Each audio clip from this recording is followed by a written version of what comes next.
Yes, ladies and gentlemen, it is official. There's a new scandal, there's a new controversy in Star Wars, and the creator of the Star Wars original, Star Wars Clone Wars cartoon, has come out and said he was never asked back at Lucasfilm for Star Wars Visions. I mean, this is a complete debacle for Lucasfilm, and I don't see how things are getting any better.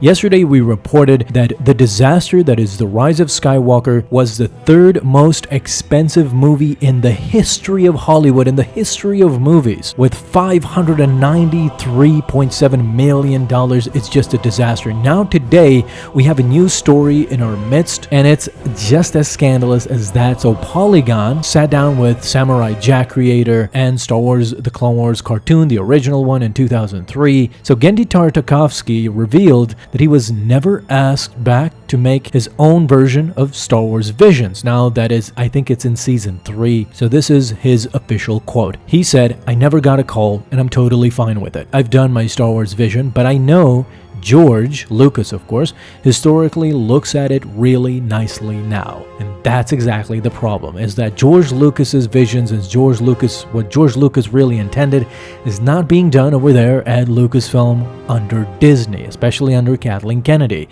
We talked recently about also John Boyega. Mark Hamill, for crying out loud, came out and said a bunch of stuff about the sequels. So this is a disaster. Lucasfilm right now is creatively bankrupt. They don't call back Genndy Tartakovsky. Why do you wait for this genius to come out and explain himself as to why he's not making any more material? He's just waiting for the call and they're not calling him. Honestly, how dumb can things really get? I don't understand what's happening over there. And the whole thing that we talked about with John Boyega was also really controversial. So we have Mark Hamill just a couple of weeks ago talking about it. Now we have John Boyega. Everybody is trashing The Last Jedi, rightfully so, because it was a mess together with The Rise of Skywalker. So recently he was interviewed by the Popverse, and he went on to talk about not only The Last Jedi but also about other things that he would change and what does he want to see from future Star Wars, and it will shock you, honestly. So John Boyega was asked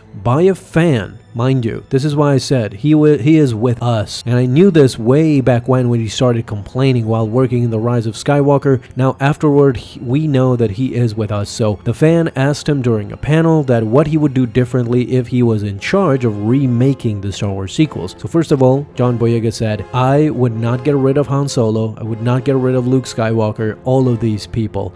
We're not doing that. The first thing we're going to do is fulfill their story, fulfill their legacy. We're going to make a good moment of handing on the baton." Naturally, of course, what he is referencing here is that nobody really realizes how much J.J. Abrams and Rian Johnson, more specifically, bungled everything. But do you realize that on the silver screen that we saw the Star Wars sequels, we didn't have a single reunion between the three people that we started the original trilogy with? Han Solo, Luke, and Leia were never together at the same time. I mean, heck, if you want to go specific, I mean, even Luke Skywalker and Leia were at the same place at the same time. It was just a projection. So our legacy characters that started Star Wars were not together, not even once, during the entire sequel trilogy. By The Rise of Skywalker, everybody had practically died. Then John Boyega added another sentence. He said Luke Skywalker wouldn't be disappearing on a rock. Hell no.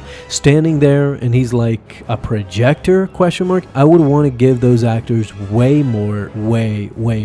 So naturally what he's trying to say is that give the respect that was due to Luke Skywalker. Luke just died as an old hermit going up against Ben Solo in a projection form. It's just not Luke Skywalker. The Last Jedi pretty much ruined Luke Skywalker as a character. Then The Rise of Skywalker ruined Darth Vader and Palpatine, ruined Vader's sacrifice. Palpatine is somehow back. The sequels did a number on the original trilogy, and I seriously doubt that anybody who takes the sequel trilogy seriously or anybody who's seen them will see the original trilogy the same way, because the original trilogy can never be seen with the same eyes. Come on. Naturally, John went on to say that that he wanted much more from his character Finn, wanted much more from Rey and Poe. He originally thought that he was going to be a Force sensitive. This is what The Force Awakens, him wielding, a lightsaber and all that. This is what he thought it was leading to, but of course, as we see in The Rise of Skywalker and of course in The Last Jedi, his character is basically just an afterthought. He doesn't do anything meaningful in the next two movies. So they did him pretty dirty, and he's rightfully pissed, of course. Outside of the sequel trilogy, he also said that he wants a Star Wars story in the future with elements of the Old Republic and The Force Unleashed if he could expand the Star Wars lore. So in Popverse, he said, "I'd look to the Old Republic stories and see what we can add to the continuation of that. I would definitely want to see Force Unleashed stories in there.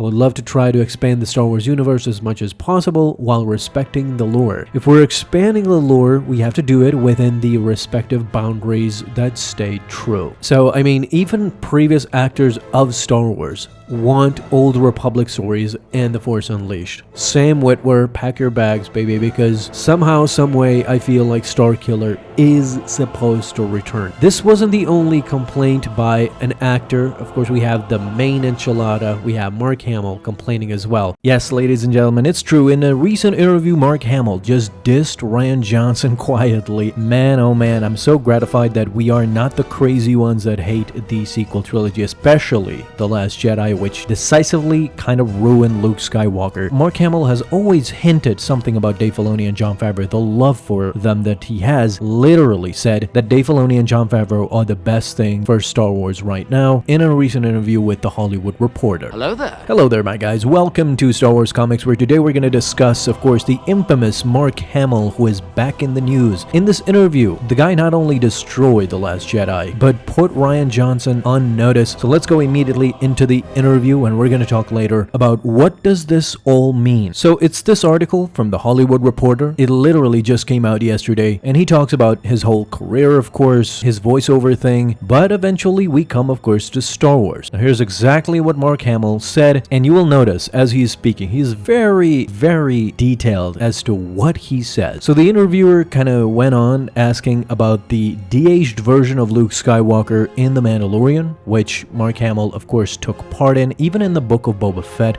episode with Luke and Grogu, and Mark, of course, doesn't disappoint with his answer. He says, "The reason I did The Mandalorian was that Luke had a beginning and an end, but there was no middle. It was like making a trilogy about James Bond as a young boy who first became aware of the Secret Service and wanted to be part of it. Part 2 was him training to be an agent," meaning he's talking about, of course, Empire Strikes Back is part 2, and part 3 is earning his license to kill, the end. So the end of the original trilogy. From Russia with Love, Dr. No, or Goldfinger, you never got to see Luke as a master Jedi at the peak of his powers. He was the most idealistic character in that series. Listen to what he says here. I'm just going to pause for a second. He said he was the most idealistic character about Luke Skywalker. This is a direct hint at what his gripe was. What he hated about The Last Jedi is that Luke was kind of shown to be a depressing hermit who wasn't the original Luke Skywalker we grew up with. So, of course, Mark Hamill continues. He said he was someone who would take adversity and double down and come back and counter his setbacks. He continues, "We didn't see any of that. So when I got the chance, I thought, geez, this is wonderful. I think Jon Favreau and Dave Filoni, boy, do they get Star Wars. They get it. They're speaking the same language that George did in a way that I questioned in the sequels." I mean, holy smokes, this is just coming right off the press, red hot. Mark Hamill completely annihilated not only Rian Johnson. Did you hear what he said in the ending here? He said that Jon Favreau and Dave Filoni understand, similar to George, they understand Star Wars, which is the thing I questioned in the sequels. So he completely dismantled the sequel trilogy together with Rian Johnson, which The Last Jedi was the movie that he was involved with the most. The Force Awakens, he only appeared at the end, and The Last Jedi, he just had a cameo as a Force ghost. So he's mostly speaking, when he says sequels, he's bashing the whole sequel trilogy, but he's bashing mostly The Last Jedi and Rian Johnson and how he questioned his leadership. So here you go, fans. We're not the crazy ones anymore. You can't go in the comments and tell me that you hate Star Wars and you hate the new Star Wars. We don't. Here you have Luke Skywalker himself. Here you have Mark Hamill coming out and telling us that the sequels sucked and that now, at the hands of Jon Favreau and Dave Filoni with The Mandalorian and Grogu, I really hope that that movie hits the stride and hits at least $1 billion, because I know that right now Star Wars and Marvel are not at their peak. So $1 billion. Imagine Mandalorian and Grogu crushing Fantastic Four and Superman, even getting into DC territory. Imagine Mandalorian and Grogu crushing those movies in the box office. That would solidify Star Wars as being back, and I think it would solidify the fact that Jon Favreau and Dave Filoni, with the endorsement of Mark Hamill, Star Wars is back, and it would signal to the board of Disney and CEO Bob Iger that Kathleen Kennedy's time is over. It should be Dave Filoni or Jon Favreau that should take the president mantle at Lucasfilm. There is no doubt already in anybody's mind, and even Mark Hamill coming out and saying this shows a lot. This is why we've constantly hammered down in my videos. I've made so many videos talking about where is young Luke Skywalker? Where is the Jedi Master that we know and love, that we've read in the books, in the comics, in legends, in canon? Luke Skywalker only appears in paper form. We've never seen Luke in the silver screen. We've talked about 3D animated version of Luke Skywalker post Return of the Jedi. Anything that would give us a visual representation, a TV show, a series, a movie, anything that shows what Luke Skywalker really became after Return of the Jedi. This way, I hate the fact that Mark Hamill could realistically die. He is up there in age. He is in his 70s. Mark Hamill could die and not watch Luke Skywalker be the true Jedi that even Mark Hamill envisioned him to be.